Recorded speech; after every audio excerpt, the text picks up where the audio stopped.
What's up guys, it's me Jeremy, and when it comes to ranked play, close games can be some of the most frustrating, but also some of the most rewarding experiences, all depending on how they turn out.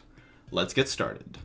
Now, the thing to understand about close games is that any significant advantage is absolutely huge. Even just one kill creates so much more pressure in the later phases of the game, since it's so much easier to capitalize on objectives, since at this point in the game, it takes just a few seconds for any team to take a major objective.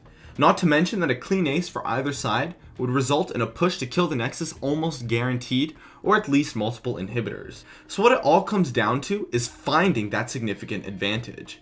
And the best way this is done is through creating picks. In close games, any sort of pick is absolutely huge, since it gives you that necessary significant advantage that can be easily used to push for major objectives. And the biggest tip I have for creating picks is that you want to execute them very quickly when the opportunity arises.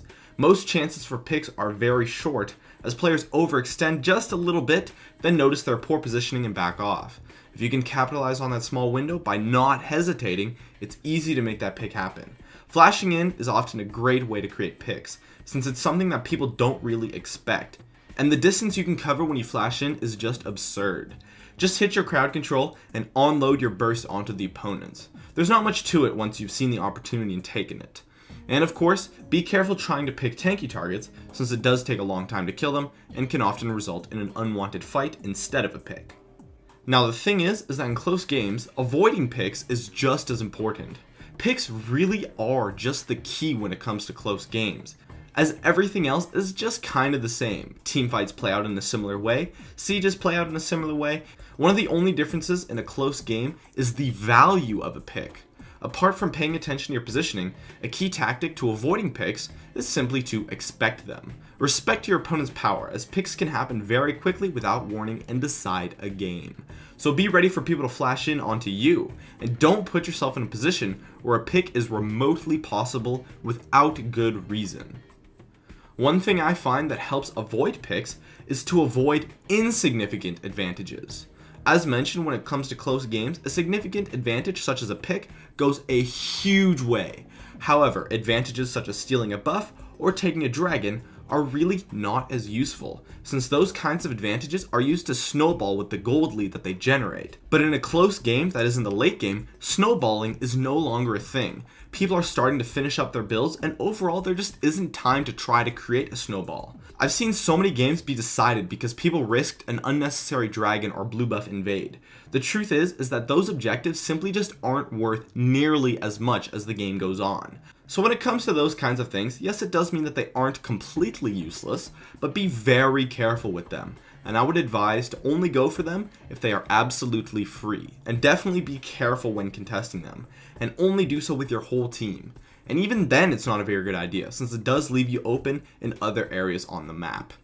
In addition, in the late game, an alternative to picks is to simply take advantages when there is an uneven situation. Split pushes are very risky, since it's so easy to start a fight 5v4 in the late game and take advantage of that player being absent in an area. Team-wide positioning is key, and it's easy to take advantage when a player is out of position. For example, if someone on the opponents is pushing bottom, we can use that opportunity to counter push top as 5.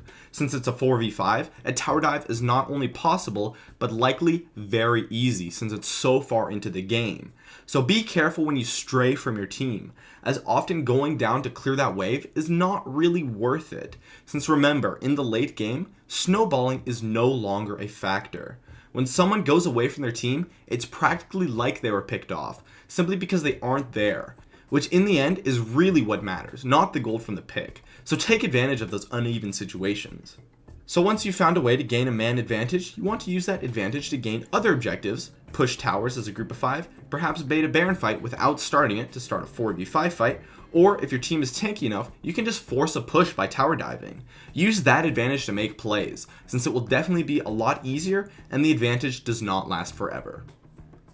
And above all else, in teamfights, make sure that you are really trying to protect your AD carry. Unless you can set up a flank, diving in for the opponent's AD carry is going to be difficult, since you can easily get kited and killed, since AD carries will do so much damage at this point and be so powerful. Teamfights often come down simply to just whose tanks die first, as once your tanks are dead, the whole team is so vulnerable. So if you just kite for your carries, you should be able to kill the tanks fairly easily, and then you can just push on to the rest of the team. My name is Jeremy, and that's it for my video on how to win close games. If you enjoyed this video, feel free to check out some of my others on the screen right now. I'd love if you could support me with a like, and make sure to subscribe for some more awesome content in the future if you enjoyed this video. As always, thank you so much for watching, and I'll see you guys next time.